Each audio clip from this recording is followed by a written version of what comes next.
Na verdade, o socialismo, né, como Marx coloca, ele é uma fase de transição entre o capitalismo e o comunismo, né? O comunismo seria a sociedade perfeita que Marx, né, prevê quando escreve o Capital, o Manifesto Comunista. O socialismo é sim possível. Ele não vai ser implantado talvez daqui 10 anos, 50 anos, ele não tem hora marcada. Mas se todo mundo contribuir, independente se for 10 ou 1, vai ter um grande papel para a construção desse socialismo. Só não é possível como ele existe em vários países do planeta, né? Um exemplo é a China, né?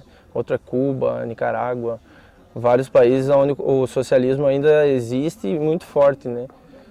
Na China, por exemplo, hoje é uma das maiores potências do planeta, mostrando que o socialismo pode dar certo e está dando certo, né? Se é mais difícil ou mais fácil acreditar em socialismo hoje, não teremos certeza. Mas é certo que muitos camaradas sofreram ao tentarem difundir suas ideias sobre socialismo para o mundo. Karl Marx que o diga, ele que com 23 anos já tinha o título de doutor em filosofia, foi expulso 5 vezes de diferentes países. Foi mais ou menos assim. Marx era alemão e foi morar em Paris.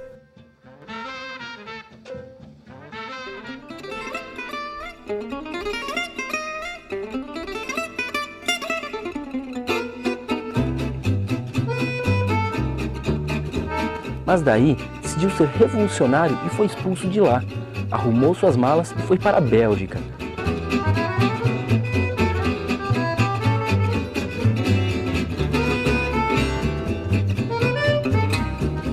Não adiantou. Foi expulso da Bélgica, voltou para Paris.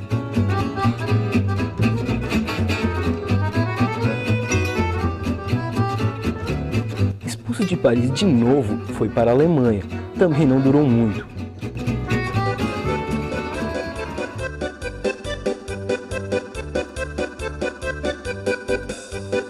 Expulso da Alemanha, voltou para Paris.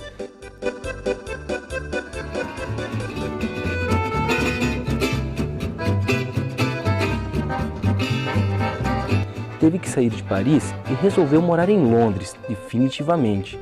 E foi no meio dessas viagens que ele e Engels escreveram o Manifesto do Partido Comunista. Nós temos que construir um modelo para a nossa realidade social, econômica, cultural, que é muito diversa, é muito diferente desses países. Nós precisamos construir a partir da nossa realidade, a partir da nossa infraestrutura, da nossa base, da nossa forma de organização.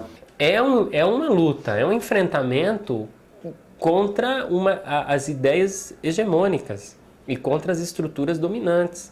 A todo lugar que você vai, na universidade, na rua, em casa, na igreja, todos os grupos sociais que você participa, a pressão dessa estrutura hegemônica, burguesa, capitalista, é muito forte nos costumes, na cultura, na forma de pensar, na forma de agir. Então isso te torna difícil, porque você ser socialista é também pensar de uma forma diferente e tentar fazer de uma forma diferente, mas nem sempre é fácil. No campo das ideias, hoje, comparado com quando eu comecei, década de 80, 90, é mais tranquilo discutir o socialismo hoje do que naquela época. Na época que nós tínhamos um muro de Berlim caindo nas nossas cabeças.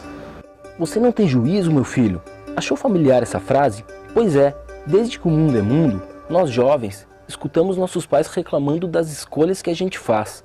Até a Olga Benário, que hoje é considerado um exemplo de coragem, determinação e convicções políticas, não agradou a sua família quando decidiu militar em busca de uma nova sociedade.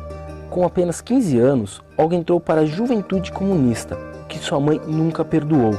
Vocês leram o livro? Viram o filme? Pois é, então devem lembrar que a mãe de Olga renegou a filha mesmo no dia que ela seria morta e não quis cuidar de sua neta.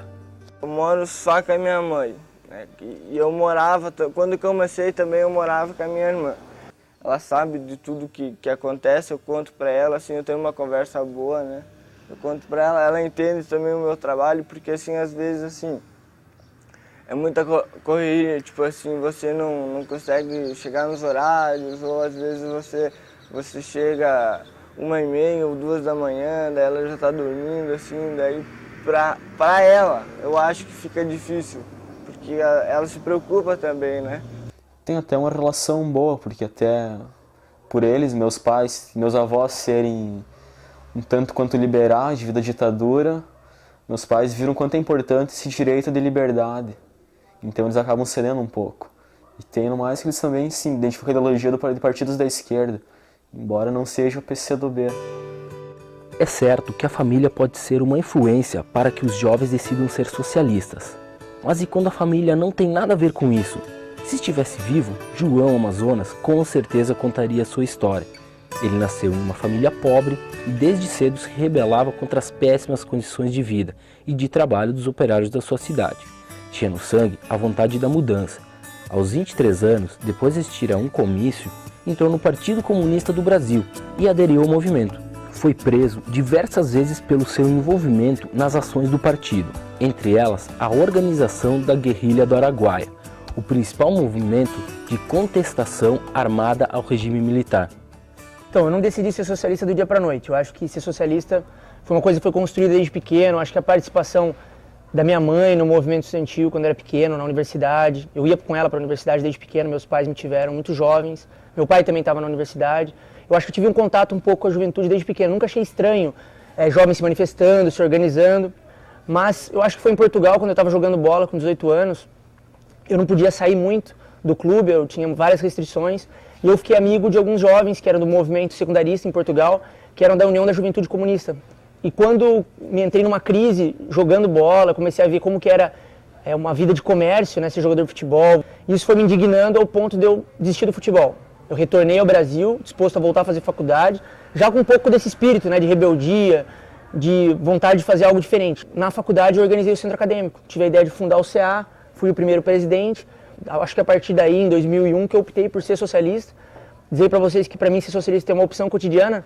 A cada dia você faz a opção por ser socialista, porque é uma atividade prática diária, é a forma como você se expressa, é a sua ética, é o seu estudo, é a sua contribuição, é a sua análise, né?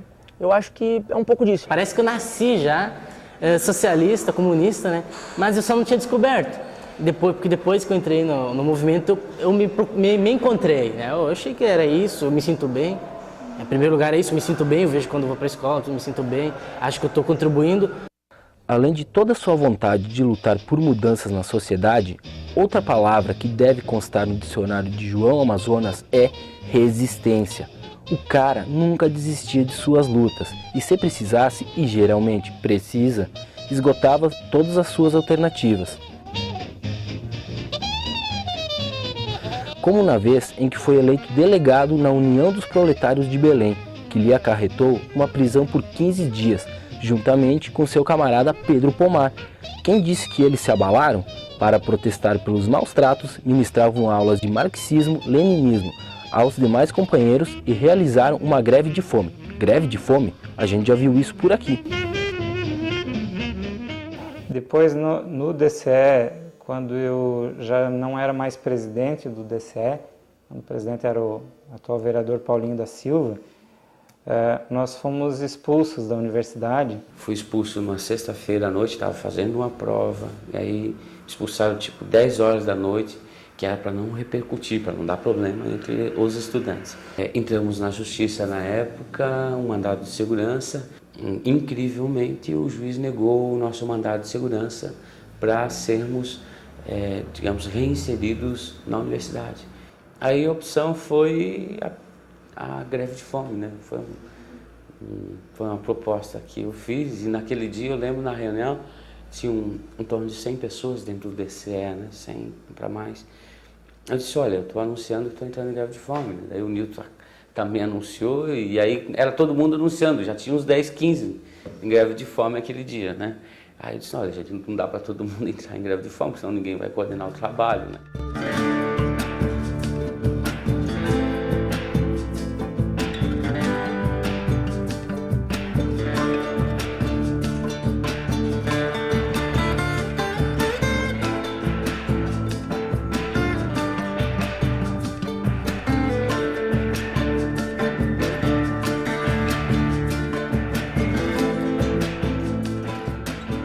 O que me inspira hoje seria o Marx, o próprio Lenin, que eu tenho estudado bastante, né?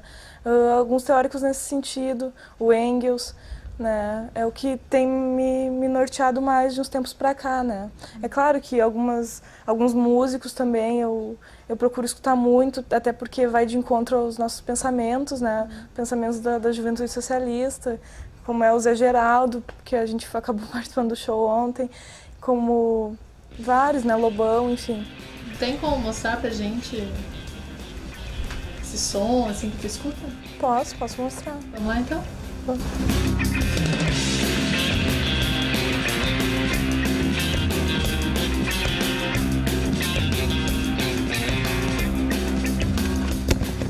Esse aqui é muito bom.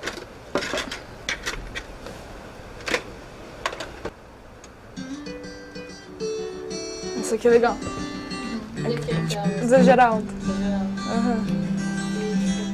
Pra ti, assim, por que tu acha que ela é boa? Porque ela tem contexto, né? Não é só simplesmente música, violão, bateria, entendeu? Tu presta atenção na letra, tu percebe que ele tá falando, né? Ele tá apontando um caminho, mais ou menos, né? Quando ele diz aí, você que tem de 8 a 80 anos, não fique aí perdido como segue sem destino, sabe?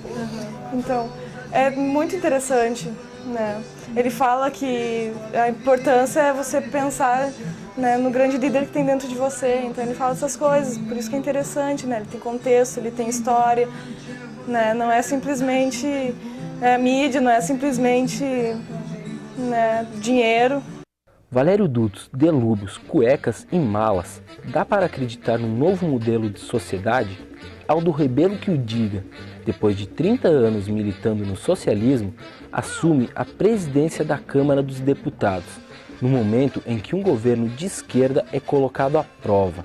Mas ele está lá, no cargo mais alto que um comunista já chegou no nosso país, defendendo o governo Lula. O governo Lula não é um governo socialista, da mesma forma que o governo Lula não é um governo neoliberal. O governo Lula é um governo em disputa e que é fruto de uma transição. Não é, digamos, a reeleição do governo Lula que vai garantir a construção do socialismo. Não é. Mas nós estamos avançando. O importante é nós estarmos progredindo enquanto sociedade. Hoje a política nacional vive um momento difícil, né? No momento em que a gente tem vários avanços, um primeiro presidente representante do perfil do povo brasileiro, um operário, que organizou grandes batalhas pela liberdade do povo na época da ditadura, que organizou um partido grande, um partido com base social, hoje vem sofrendo esse prejuízo da corrupção que atingiu também esse governo popular. Eu acho que isso é uma amostra de que a corrupção sempre teve aí, né?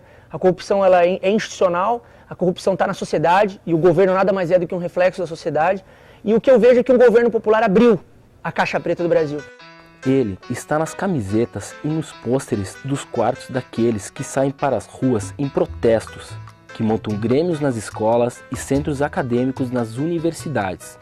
Ele quase virou um produto para as grandes marcas de roupas.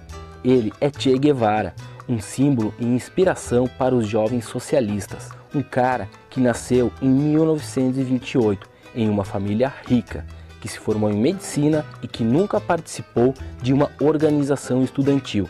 Algo, no mínimo, curioso, por se tratar daquele que fez discursos que até hoje inflamam o coração dos jovens revolucionários, que fazem um movimento estudantil em nosso país.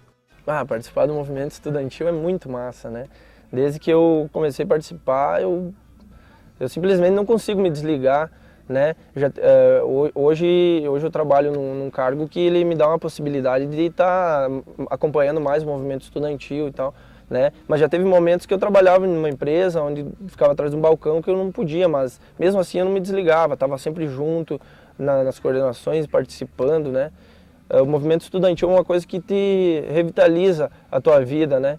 Porque antes de eu entrar no movimento estudantil, o que eu fazia? Eu trabalhava, mas eu ia da escola para o trabalho, do trabalho para casa, de casa para o trabalho, para a escola. Era sempre aquela coisa rotineira e isso acaba deixando o jovem apático, sem se interessar pelas questões que acontecem ao seu redor, né? Torna o ser um pouco mais crítico, ele abre os olhos. Porque quando você trata na sociedade, hoje muitos seres analfabetos.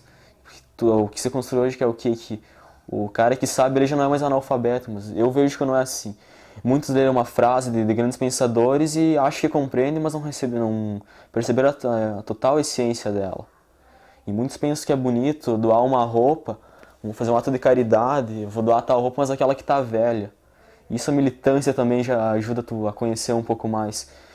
Que eu posso largar a mão dessa minha... Se eu vou me sentir bem com uma roupa nova, por que eu não posso ceder uma roupa boa também para um amigo, para um desconhecido, para que ele se sinta bem também?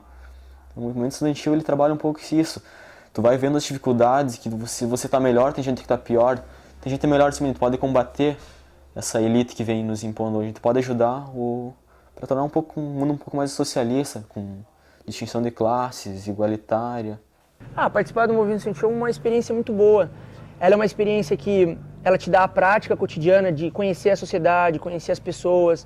Você ajuda a transformar a educação e, ao mesmo tempo, você também se ajuda. Eu perdi muita aula, agora eu estou até trancado, como presidente da UCEL, tenho que viajar ao estado, mas eu vou dizer para você que eu acho que quem passa pela universidade e não passa pelo movimento estudantil não passou pela universidade.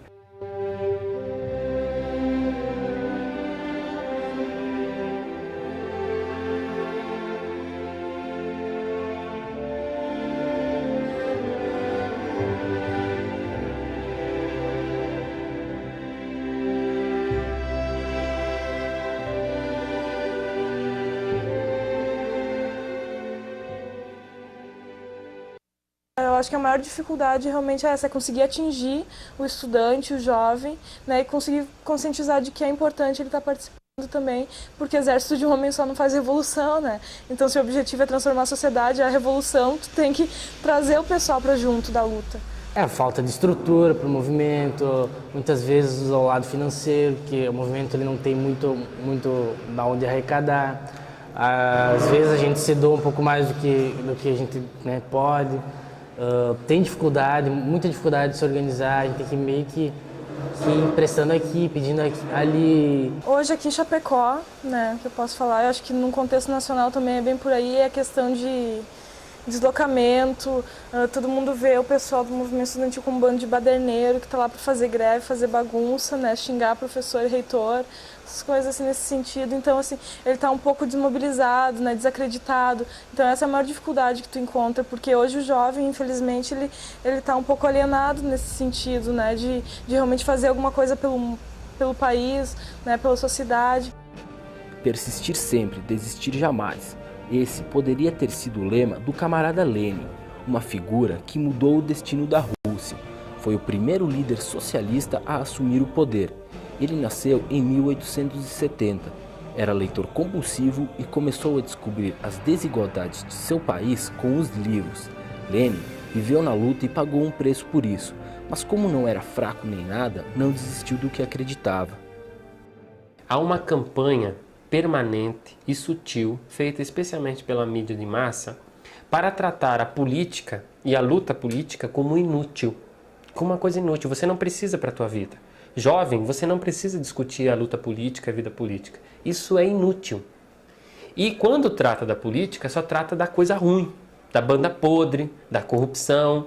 E não revela, não fala à população que política não é só eleições, política não é só votar, política é debater os temas importantes da sociedade. Então tudo que for importante da política, que são as transformações, a vida, o salário mínimo, a distribuição de renda e tal, é tratado pela grande mídia, que afeta muitos jovens, como inútil. Eu lembro que dizia, mas isso aí tem alguém por trás de vocês. O que mais tinha, o que mais me indignava, né? Quando acontecia algum movimento, porque tem alguém atrás de vocês, aí organizando, mandando vocês. Putz, aí meio que não botava fé no movimento, né? Mas que a juventude continua por si só indignativa, continua por si só rebelde. Eu acho que isso é importante e não tem que perder isso. As pessoas não têm que perder rebeldia. O que eu mais detesto na minha vida é quando chega alguém e diz, putz, eu fui isso, naquela época eu era isso, né? Aí quando diz, olha, eu pensava igual a vocês, eu disse, meu amigo, então tu não aprendeu muita coisa. Eu digo, então tu não aprendeu muita coisa, porque você foi, digamos assim, domesticado pelo processo, você se acomodou. União Nacional dos Estudantes mocidade brasileira, nosso hino é nossa bandeira. Mudou sim, bastante a visão de pensamento que eu tinha. De que era acordar, ir pro colégio, voltar pensando no almoço, já que joguinho que eu ia ir pro meu computador de tarde. Comecei a me desligar também um pouco desse outro mundo que eu vivia. De que o mundo não era só, tá sempre bonitinho, pronto para sair. Tinha mais coisas que giravam ao redor que a elite não estava querendo que a gente enxergasse e mudar um pouco essa sociedade. Eu acho que o meu maior sonho era um dia ver o socialismo crescer realmente no nosso planeta, onde os trabalhadores se conscientizassem e tivessem a participação massiva do povo mundial para conseguir acabar com essa exploração, com essa injustiça social, com todas essas formas de opressão que existem no nosso planeta, né? Eu quero transformar a sociedade, eu sou um socialista, eu acredito que o movimento estudantil é uma fonte de capitalização de novas lideranças, é um lugar que você difunde as ideias, e você conseguindo ampliar a educação, você combate a ignorância. E a ignorância é o maior inimigo do socialismo. Com ignorância a gente não faz socialismo, com miséria a gente não faz socialismo. Penso como vai minha vida, alimento todos os desejos, exorcizo as minhas fantasias. Todo mundo tem um pouco de medo da vida. Pra que perder tempo desperdiçando emoções, grilar com pequenas provocações. Ataco se isso for preciso, sou eu quem escolho e faço os meus inimigos. Saudações a quem tem coragem, aos que estão aqui pra qualquer viagem. Não fique esperando a vida passar tão rápido, a felicidade é o estado imaginário.